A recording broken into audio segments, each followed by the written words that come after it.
ज्यांनी या साताऱ्याच्या जिल्ह्यामध्ये स्वतः जेव्हा आमदार होते तेव्हा आमदारकीचे निधी या ठिकाणी देत असताना खरोखर आधीच कुठेतरी विकास काय असतो हे दाखवण्याची छोटासा प्रयत्न त्या ठिकाणी केलेला आहे। आणि आज जेव्हा लोकसभेची ही निवडणूक जाहीर झाली त्यावेळेस खरं तर कुठेतरी माननीय आपले मुख्यमंत्री श्री देवेंद्रजी फडणवीस साहेब आणि श्री चंद्रकांत दादा पाटील यांच्या माध्यमातून माथाडींची अनेक कामं मार्गी लागत असताना आपण बीजेपीमध्ये येऊन आणि कधीही कुठल्याही पदाची आस नसताना जर उद्या साताऱ्याच्या महायुतीची जागा मग ती शिवसेनेला असो किंवा भाजपला असो आपण ती आपल्या ताकदीनं कुठलाही उमेदवार असो आपण लढवायची असा निष्कर्ष जानेवारी महिन्यामध्ये आणि असा एक निश्चय जानेवारी महिन्यामध्ये खरं तर आम्ही केला।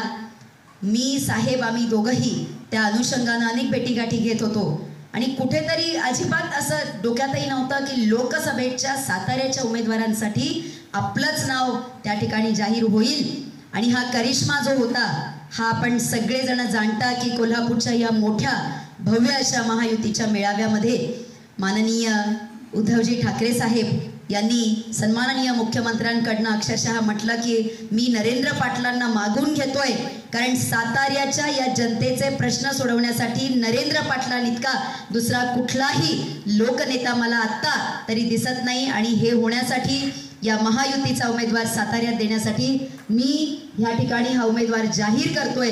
आणि अशा पद्धतीनं एवढ्या मोठ्या मेळाव्यात उमेदवारी जाहीर होण्याची ती पण अशा पद्धतीनं ही मला वाटतं पहिलीच वेळ होती आणि आपल्या सगळ्यांसाठी एक अत्यंत मोठी आनंदाची गोष्ट होती। या ठिकाणी मी प्रामुख्यानं नमूद करू इच्छिते। मग आजपासून आपण इथं बरेच विषय खरं दादा बोललात, येतानाच मला माहिती होतं की मी आज वडगावमध्ये येते आणि मला आपली भेट घ्यायची आहे, पण आपल्या भेटीसोबत हा एवढा मोठा जनसमुदाय देखील मी खरं तर कोपरा बैठकींसाठी खास आपली भेट घ्यायला या ठिकाणी आले।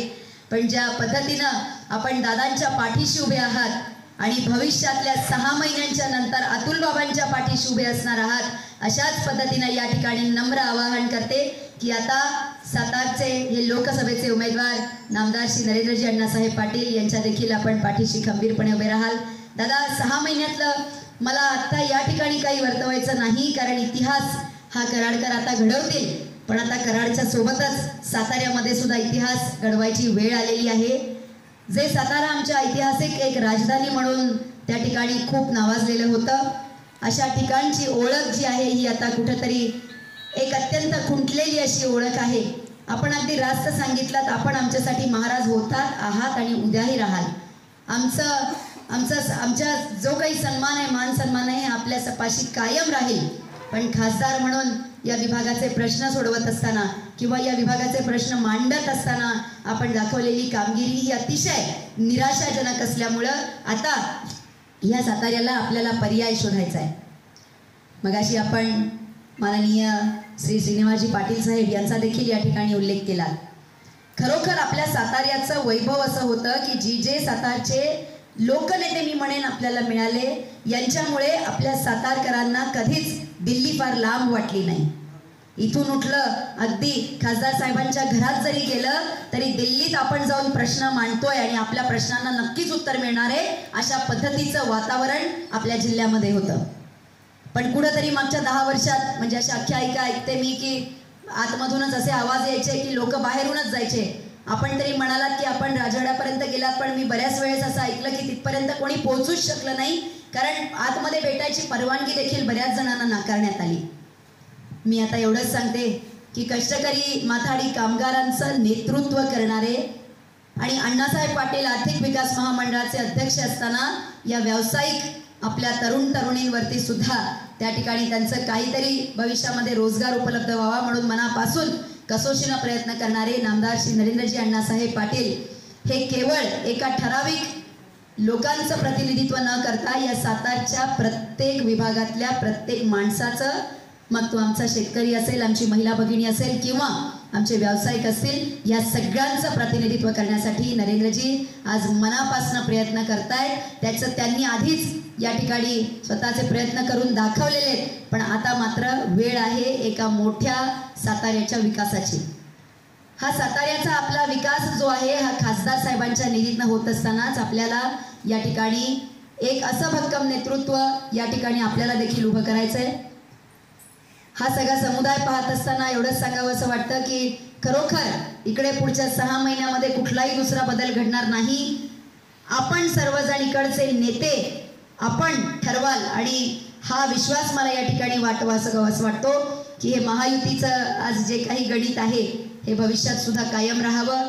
कारण ज्या पद्धतीनं आज सगळे कार्यकर्ते मी एकत्र फिरताना बघती आहे, त्याचबरोबर जर आपली ही कार्यकर्त्यांची आपल्या हितचिंतकांची मी म्हणेन या ठिकाणी जर अशाच पद्धतीची मांदियाळी अजून मोठी झाली तर निश्चितच या ठिकाणचा विजय हा देखील आपलाच असेल हे या ठिकाणी मी स्पष्टपणे सांगू इच्छितो.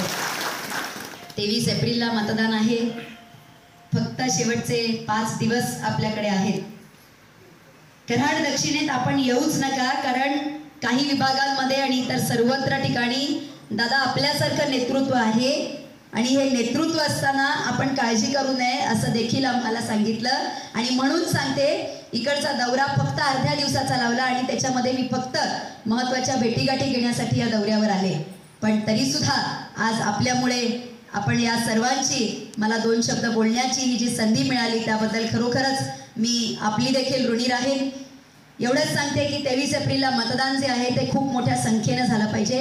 दादा आपण आता रास्त सांगितलं की जेव्हा मतदान वाढेल तेव्हाच निर्णायक बदल घडेल.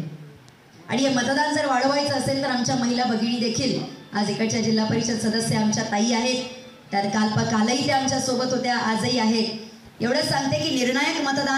त्याच्याही आधी बघितलं तर आपल्या तालुक्यावर आपल्या जिल्ह्यावर एक फार मोठी कृपादृष्टी होती आणि ती यशवंतरावजी चव्हाण साहेब यांची होती. त्यामुळं कधीही आपल्याला कुठली उणीव अशी दिल्ली दरबारात वाटली नव्हती. परंतु आज पाहता गेली 10 वर्ष आपली अतिशय बिकट अशी राजकीयदृष्ट्या गेली म्हटलं तर वावगं नाही. कारण का ज्या पद्धतीने एक काम सामाजिक बांधिलकी म्हणजे करायला पाहिजे आणि ते एक पद असतं, काय फक्त मानाचं पद नव्हे की राज्यपाला व्हावा किंवा आणखी कुठलं तरी आहे असं पद मानाचं पद म्हणून नाही, परंतु समाजाचं काम करण्यासाठी ते पद निर्माण केलं. आणि अतिशय मोठ्या जबाबदाऱ्या असताना अतिशय मोठा जिल्हा आणि असं असताना सुद्धा आपल्याला ती उणीव भासलेली. आपल्या सर्वांना माहीत आहे की पुढं महाराज आहेत आणि जरी महाराज असले तरी महाराजांनी आता आम्हाला सुद्धा वाटतं की महाराजांसारखं राहावं. हे काम आहे, हे समाजकार्य आहे, ही महाराजांचं काम आहे. आणि ज्या पद्धतीनं त्यांनी आजपर्यंत कामकाज केलं ते आपल्या सर्वांना माहीत आहे. एक मान सन्मान शिवाजी महाराजांचं घराणं म्हणून जे आहे आपल्या मनात प्रेम ते निश्चितपणे कायमस्वरूपी राहणार आहे. त्यात काय आपल्यात बदल होऊ शकत नाही. परंतु त्यांनी आता ह्या ज्या गोष्टी आपल्याला जमणार नाहीत आणि ज्या गोष्टी समाजाच्या कामासाठी समाज उपयोगीसाठी ज्या गोष्टी आवश्यक आहेत त्या तिथं समाजसेवक म्हणून आपले जे कार्यकर्ते आहेत, नरेंद्र पाटील या ती स्टूल देते माणूस, अतिशय धडपडी माणूस. आता इथं आलेत बरेच आणि बऱ्याचदा आमचा पण प्रसंग आलेला आहे. आणि काम करत असताना सामान्य माणसासाठी जे काम आहे ही त्यांनी मुंबईमध्ये उभं केलं. त्यांचे वडील आता आपल्या सर्वांना त्यांचा निधी आणि त्यांचा आमदारकीचा जे काही आपल्याला बेनिफिट्स असतात, आपल्याला ज्या काही सोयीसुविधा मिळतात या साताऱ्यातल्या जिल्ह्यातल्या म्हणजे आपल्या मातीतल्या माणसांसाठी मिळावं. या ठिकाणी फक्त एवढाच उल्लेख करते की तळागाळातल्या माणसांचं नेतृत्व करणारे श्री नरेंद्रजी जेव्हा आर्थिक विकास महामंडळाचे अध्यक्ष झाले त्यावेळेस आपल्या समाजातल्या तरुणींना लोकशाहीचा इतिहास घडेल हे या ठिकाणी फार आनंदाने नमूद करते. आपल्या सर्वांना कदाचित माहिती असेल की माझे सासरे कैलासवासी आमदार अण्णासाहेब पाटील हे माथाडी कामगारांचं नेतृत्व करत होते आणि हे नेतृत्व करत असताना समाजासाठी त्यांच्या मागण्या पूर्ण होत नाहीत समाजाच्या, म्हणून त्यांनी स्वतःच्या जीवाचं सुद्धा त्या ठिकाणी बलिदान दिलं. एका समाजकार्याचा वारसा त्यांच्या मुलांमध्ये असाच पुढे चालू ठेवत असताना माझे पती नामदार जे आता लोकसभेचे उमेदवार आहेत ते त्या पद्धतीनं आपण वाटून घेऊन आपण अतिशय चांगल्या पद्धतीने सर्वांनी काम करावं अशी एवढीच मी विनंती करतो. आणि धनुष्यबाण हे चिन्ह आहे, या चिन्हावर शिक्का मारून प्रचंड मतांनी नरेंद्र पाटलांना पण विजय करायचा आहे एवढंच या ठिकाणी आपल्याकडे सगळं विनंती करतो. शिवाजी महाराज या महाराष्ट्राचे शिल्पकार कैलासवासी यशवंतराव चव्हाण आणि माथाडी कामगारांचा आराध्य दैवत आणि अखिल भारतीय मराठा महासंघाचे संस्थापकीय अध्यक्ष कैलासवासी आमदार अण्णासाहेब पाटील यांच्या पवित्र स्मृतीत सर्वप्रथम या ठिकाणी वंदन करते. आज वडगाव या